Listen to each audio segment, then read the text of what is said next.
so you can actually practice. And then that comes down to practicing. We really need to practice, okay?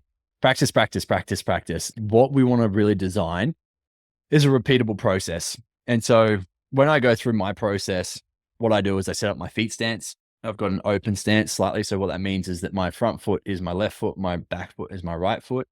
My right foot is slightly further forward than what my left foot is. And then my left foot slightly turned towards the target. Okay. So I'm essentially just opening up my hips and then pointing my hip bone on the left-hand side. So my left foot being further forward. That's the position that the hip that I'm then drawing or pointing towards the target that I'm aiming at. Okay. I'll go through and load my arrow once my feet stance is right.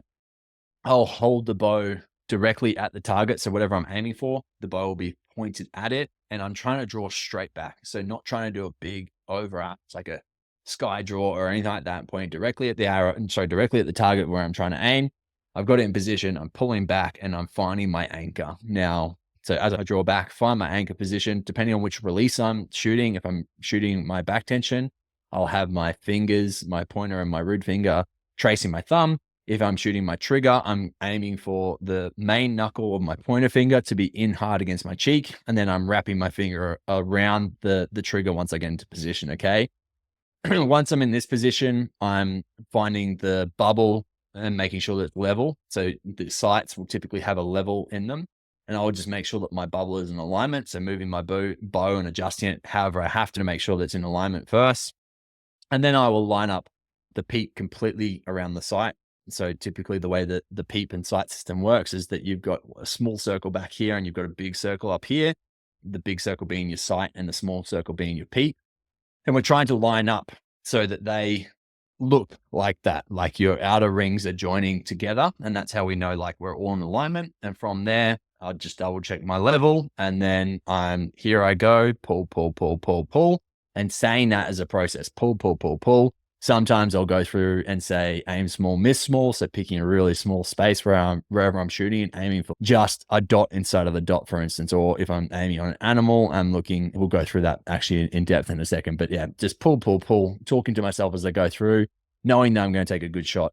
And that as a whole process is like a repeatable process for me. So it's something that I go through and do over and over and over and over and over and over and over again. Okay. So hence why I could just explain it to you, because it's something that I have done so many times. It means that even if I put my bow down for months on end, when I then come back to it and I start shooting again, it's just a repeatable process that I can step straight back into and start shooting really well again. Okay. So one thing that's actually really worthwhile is there's many different variations of this. So you can film it. So filming yourself and watching for things that just don't look right, especially if you've watched a lot of archery or watched a lot of videos of other people shooting in bow hunting in particular.